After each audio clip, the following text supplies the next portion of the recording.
Ladies and gentlemen, boys and girls, welcome to the Nolan Huckeye Anthony YouTube channel. And I thank all of you for being here, wherever you may be, and of course, however you may be listening. I'm going to get right to the point with all of this. Let me share this out. I decided to go live with this.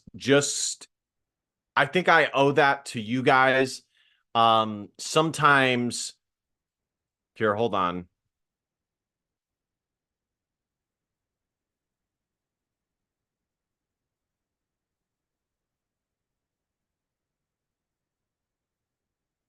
Just sharing this out, the video here.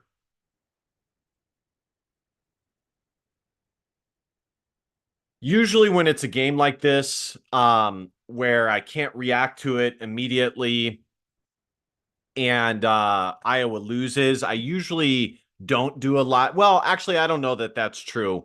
It's kind of hit or miss, but I'll just put it to you this way. It is very difficult for me to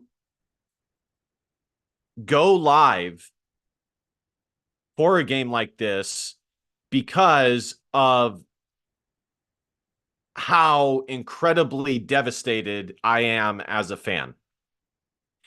So let's start here. This game was a complete disaster for Iowa.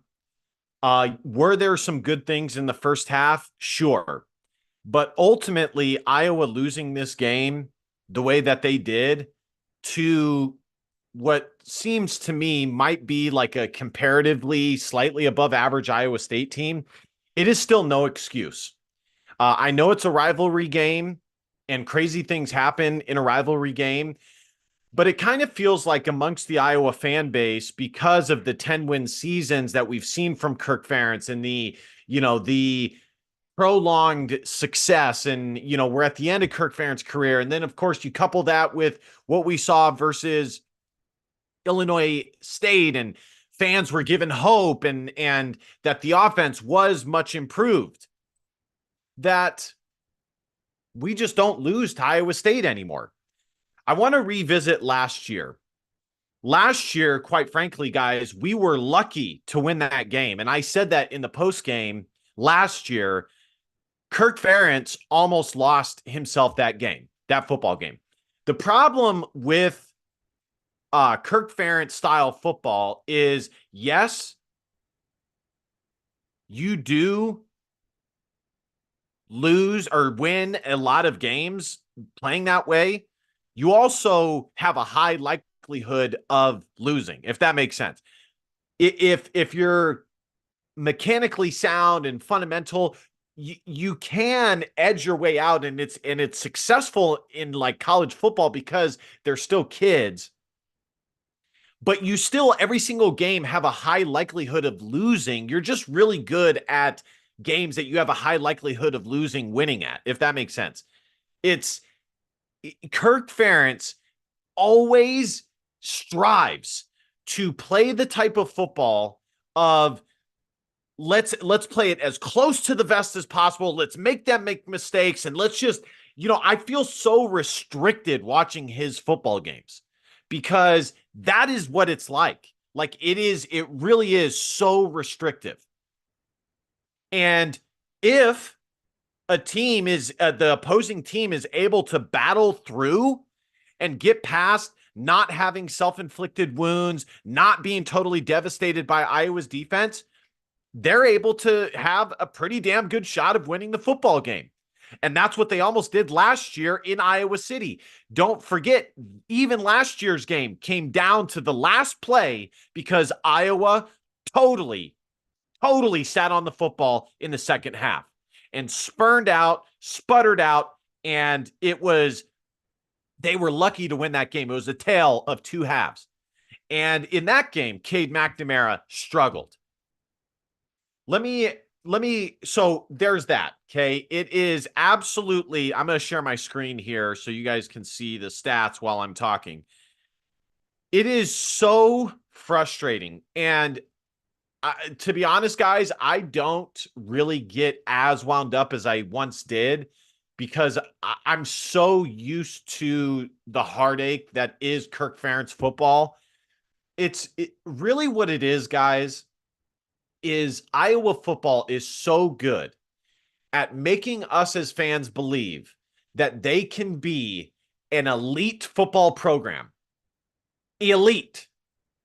They get our hopes up, and we think that Iowa can be a top 15, top 10 program.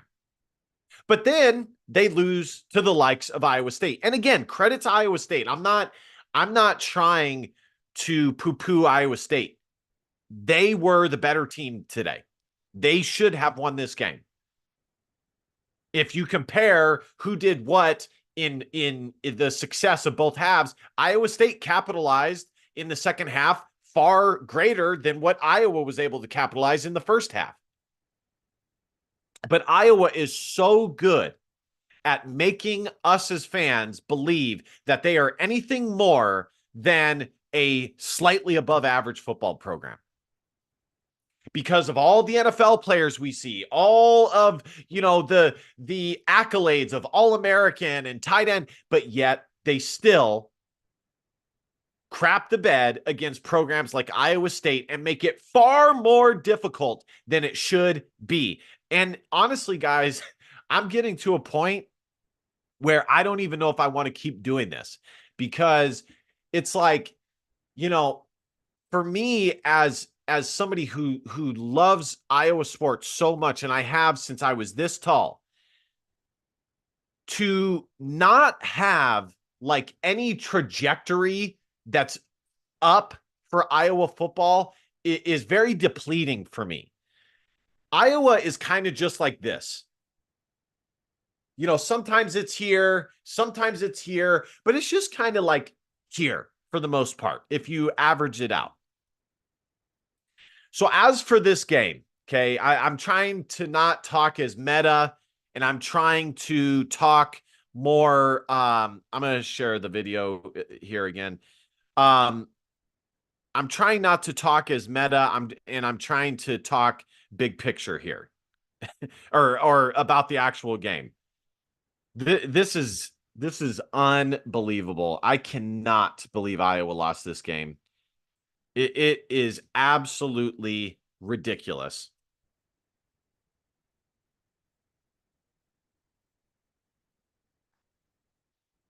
So as for this game, yes, could Iowa have won this game had they not been total goofballs on in their own red zone and punched it in at least one time when they had the ball on the 1 yard line and the 3 yard line? Of course. Okay. But again, that is a sign of an offense that is mediocre to average versus an offense that is average to good. Okay. And I will say, for what it's worth, the offense does look, if you compare Iowa this year to Iowa last year, the first two games have been better offensively than the first two games of last year. And yes, Iowa's defense did definitely require some accountability. And I was clamoring that this might be one of the best Iowa defenses in the history of Kirk Ferentz's tenure. I think I'm wrong about that at this point. You give up 20 points in the second half to Iowa State football at home. That's ridiculous. It's ridiculous. Cade McNamara, terrible. Absolutely terrible. And I told you guys last week when I did the post game versus Illinois State, I told you guys I am happy about the performance that we saw, but I'm cautiously optimistic because it's only one game and it's only an FCS level program. Are they a top 20 level FCS program? Sure. Okay. But still, at the end of the day, they're an FCS program, and Iowa only did what they were supposed to do. They dropped a bunch of fool's gold. But I said the real test, and I said this in the game preview versus Iowa State. This is going to be the first true test for the Iowa football team and Tim Lester as an offense. I also want to say this. Honestly, guys, I'm so tired of Iowa playing Iowa State. I'm so tired of this schedule. I'm so tired of the like I doesn't it feel like we've been here before? How many times in the last 5 years has it honestly felt any different than what we have seen? We get this hope, and then, we get all this offseason buzz, all this offseason hype, and then we struggle against Iowa State. We barely beat Iowa State. It's closer than it should be.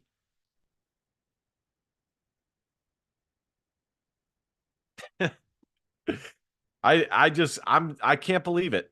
I mean, I can, but it's ridiculous. Cade McNamara, 13 of 29. He didn't even have 100 effing yards through the air. Rocco Becht absolutely outclassed Cade McNamara, who was on the road. He made Cade McNamara look like the little boy quarterback that he is. It was, of the two, Iowa State hands down had the better quarterback. And doesn't that also sound familiar that Iowa State had a better quarterback when it came down to Iowa versus Iowa State? I feel like we've been here before too, where Iowa State quarterback totally outduels the Iowa quarterback. But of course, Iowa will not look at the drawing board. They will not examine this and ask themselves whether Brennan Sullivan will take them from here to here. They'll continue to go with Cade McNamara. We will get to 7 games into the football season, and then Iowa will finally decide that Cade McNamara is an average to below average quarterback, and then they'll go to Brennan Sullivan when they've already dropped 1 or 2 games. Now, the positive to this game, and then I'm going to wrap this up, guys, because I'm too charged up. I don't want to talk about this anymore. Caleb Johnson is running like a maniac. If you would have told me that Caleb Johnson would have 187 yards on 25 carries and 2 touchdowns and Iowa lost based off of what we saw versus Illinois State, I would say you were crazy. But again, that's Iowa football, finding ways to lose a football game when their running back has 187 yards on the ground. He's the first running back since Tyler Goodson to have 2 100-yard games in his first 2 games. Abu Sama only had 58 yards. Now, did I not call it? I said in my game preview that the only way Iowa State would be able to win this game is if Jalen Noel and Rocco Becht were able to single-handedly defeat the Hawkeyes. And sure as shit, they did. Excuse my language. Just like they almost did last year. And again, it's all the same stuff over and over and over again. Phil Parker, same stuff. Phil Parker and his defenses always struggle against teams that have an explosive wide receiver that totally lights them up.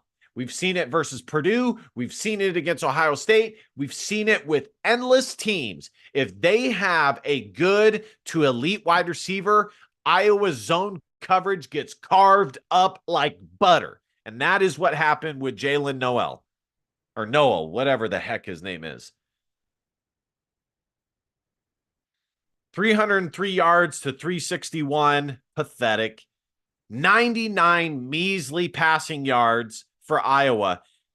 Guys, if you were to tell Vegas that Iowa was going to have 200 yards rushing, they would give Iowa like a 99% chance of winning this football game. But Cade McNamara was so poor that he single-handedly lost this game. He single-handedly lost this football game. 6 of 17 compared to Iowa State's 2 of 14.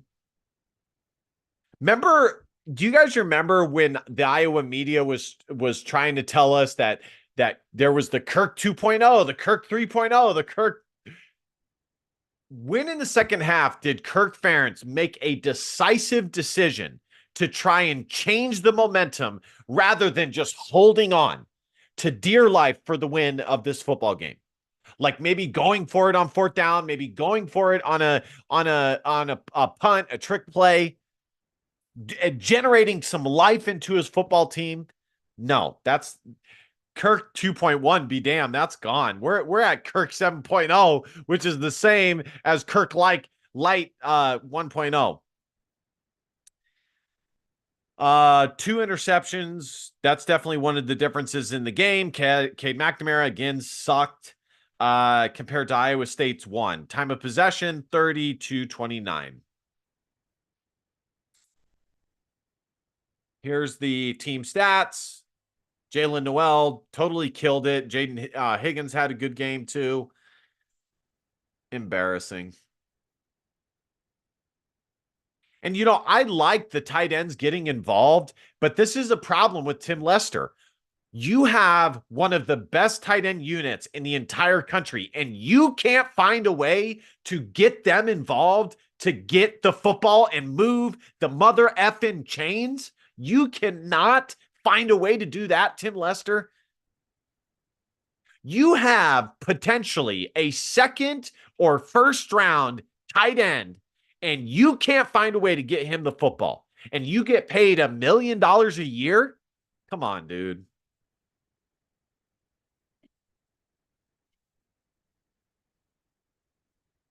All right, I got to get out of here before I say something I'm gonna regret. Oh man. Hey, also Caleb Brown back from suspension. What? Where's Caleb Brown at? Does anybody know where Caleb Brown is at? Is he even still on the Iowa football roster? It seems like 3 years ago that Caleb Brown was lighting it up towards the end of the season. But again, that's classic Iowa football. All right, guys, I'm gonna read the comments and then I got to get out of here. I like I said, I don't know that I'm gonna continue to do this. I'm disgusted by this loss. Um,